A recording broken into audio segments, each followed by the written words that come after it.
Hey, it's Meatball. And Mark. And this is the Rocker Morning Show on demand from 107.7 RKR. Tyler, how you doing, man? I'm doing great.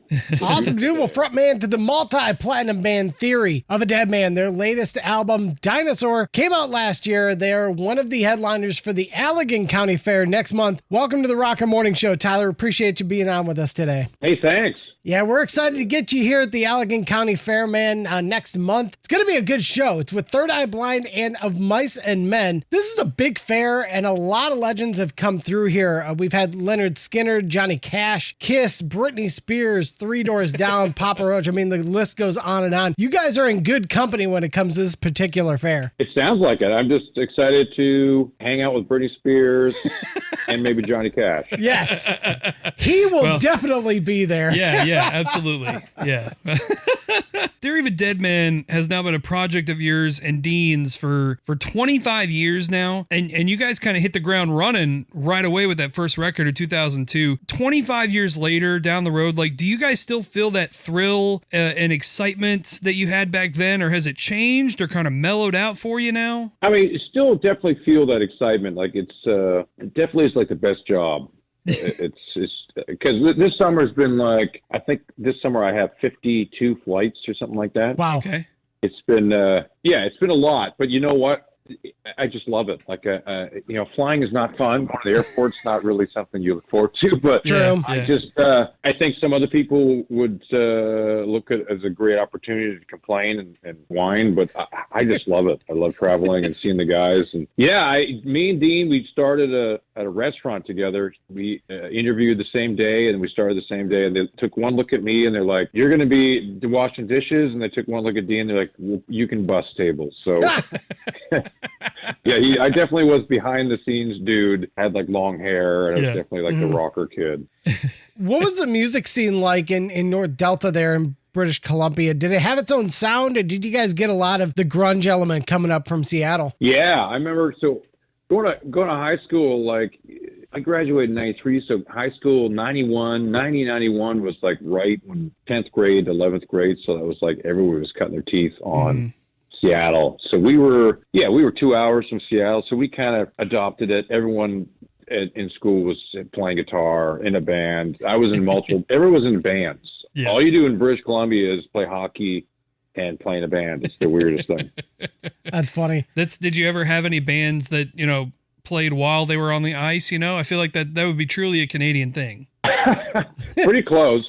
Yeah, I mean, I was on a team with people that I played in a band with, but you would play hockey, and then after the game, you go grab some beers, and then it's like when we jam, and that was that's how it worked. Would you say that area of where you grew up there, in the Vancouver area, like, does it have its own sound, would you say, as far as music is concerned? I don't think so. I think when we started like making music, we were doing something no one else was kind of doing. We had our guitars tuned way down. Like the only band, I mean, Soundgarden had some stuff tuned down really low, but the stuff we were listening to, like when we got out, we had stuff tuned down to like drop B. And I couldn't think of any other band had like the music tuned down really dark and heavy. Like I think when we went on tour on our first record, we ran into Seven Dust. I'm like, hey, this band might be tuned lower than we are.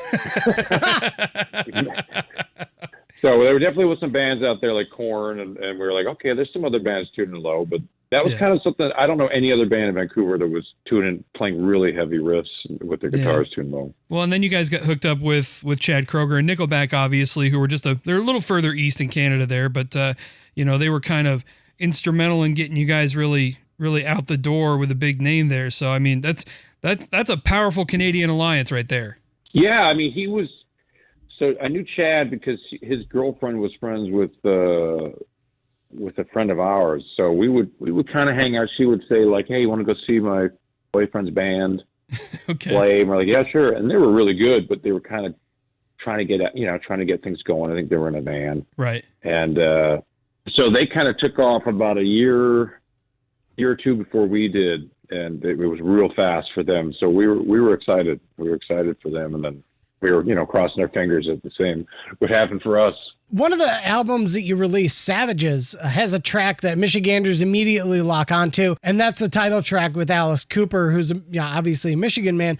Do you remember how you got hooked up with Alice to do that song? I think someone just reached out. It wasn't me personally, but I think we were like, man, it would be really cool if Alice Cooper did almost a spoken word part in the song. Yeah.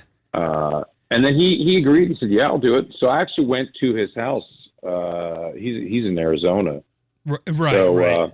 they're like, okay, just fly in and we'll do it at my house. And so I think we were supposed to go over to his house 10 a.m. or noon or something like that. Yeah. And then he said, oh, I got to move it. I got to move it to 4 p.m. It's because he was playing golf. The guy's a huge golfer.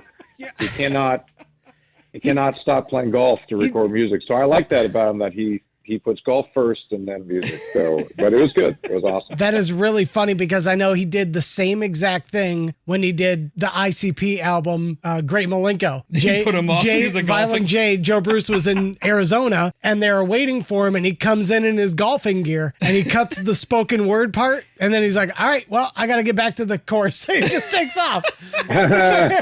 He just stopped after 9 holes, grabbed a hot dog, right. word, into the back 9. Yeah, I love it. That's just that's how it should be. That's great. Yeah, you guys get to do a lot of cool things. You get to experience a lot of stuff and see some things that the average person doesn't in what you have called the greatest job ever. I wanted to ask you. I saw on your Instagram recently that you, or I guess the band, really has acquired some challenge coins over the years doing shows for the military. Can you tell me about these coins and kind of how you came across them? The challenge coins are something a lot of high-ranking officers will give out to people maybe not in the military. So we've done quite a few military shows, so we kind of look forward to it now. We're like, we're going to meet the colonel or the admiral or the captain. Who's running the base? We're always asking, because we know if we meet him, we'll get a challenge coin. So I've got quite a few. I've got some in drawers and stuff. I got to put them all together to see what I got. But it's an honor for them to do that, and it's an honor for us. The story behind it is if I'm somewhere and someone pulls out a challenge coin on me and I don't pull my challenge coin out, then I have to buy a round for everybody at the bar. Gotcha. That's what he says. Gotcha. So I got to carry around a challenge coin at all times. You're right. Do you have a specific challenge coin that means a lot more to you or that really sticks out above the rest? Well, some of them they'll tell you a little bit of story about themselves, and it's crazy. It's one guy was part of a special unit that would go in and it would, I guess, drop into a zone and said before they go, we would crank "Hate My Life." That would be our song. Okay. We're getting on the plane before they parachute out to go. And I'm like, it's surreal for us to think that there's people out there risking their lives and, doing stuff for freedom. And this is, they're playing our music. It's not something we ever thought would happen, but yeah. So when I get a challenge coin from someone like that, it means a lot. You cool. Just announced this big Unplugged tour with Citizen Soldier, 10 Years, Saint Asonia, Adelita's Way, and Corey Mark's out there on some of those dates as well. Are they all playing Unplugged as well, or is it just you? No, they're all unplugged. Wow. So that's, okay. Yeah. And we kept saying acoustic tour, but our agent's like, don't say that because people think it's just going to be you on a you stool. Up there, the acoustic. Yeah. Yeah. And True. we want people to know this is going to be full show, full drums. It's going to be electric, electric minus the electric guitars. So it's going to be loud, and it'll be a Theory of a Deadman show. It's going to be great. How much rewriting is needed when you turn one of your heavier songs into an acoustic track to play live? It's a bit of a task to try to figure out what songs can we kind of make this a little different. So it's fun. We might take a couple tracks and break them down and put mandolin and 12-string on, maybe harmonica. We're trying to find out how to make a couple songs specifically really cool and different. Now you want the whole thing like that, but it comes off really good.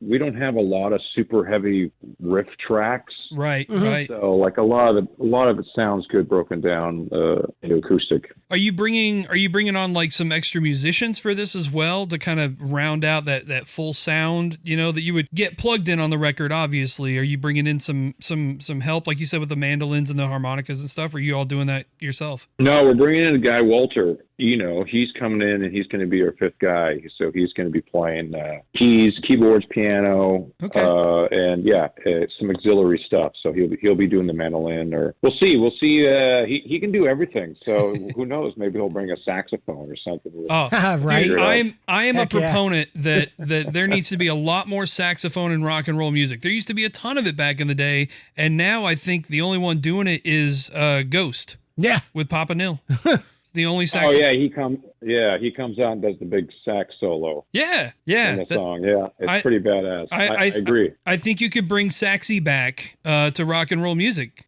If I can steal that. It's all yours, man. That's you can have it. I miss the 80s. I miss when you were a kid, you were like, who was the dude on the beach in what was the vampire movie? Oh, Lost Boys. Yeah. Lost Boys. Oh my what was God. that dude's name with the shirt off? Yeah, man. Oh my gosh. You want to so play good. saxophone when you're a kid. You're like, that dude getting all the chicks. We mentioned, this band has been together now for 25 years, and you guys have accomplished so much in that time. Is there still a goal that you would love to hit, before you celebrate 30 years together, or maybe just something that's on the bucket list that you want to hit, before, the end of everything, I guess? I don't know. At this point, I think it's just all touring. Okay. I think we kind of been there, done that with a lot of things, a lot of accolades for the band that we're all so proud of. But yeah, I think now we're just kind of like, when we haven't been to South America, there's some places we want to play. Yeah. Bugging our agent, try to get us some really cool places. Like, it would be great. I was in the Bahamas and I saw this one hotel they had bands play at. I saw One Republic was playing there. I'm like, wait, they have bands playing here? Hit up our agent. How do we play in the Bahamas? He's like, well, I think it's more family friendly band. So we're always looking to try to play places that we can also vacation. Yeah. There you go. That's the Theory of a Smart. Deadman Caribbean tour. That's right. That's quite a change from North America and Canada. Yeah, exactly. So yeah, their bucket list is now cities or countries of where we need to go next. There you go. Okay, very cool. Well, Theory of a Deadman headlining the Allegan County Fair with Third Eye Blind of Mice and Men next month. You get your tickets through the Allegan County Fair website now. Tyler, it's always a pleasure talking to you, man. Safe travels on the road, and we'll see you in a few weeks in Michigan, man. Thanks, dude. Awesome. Looking forward to it. Thank you so much. Take care, man. Later, bro.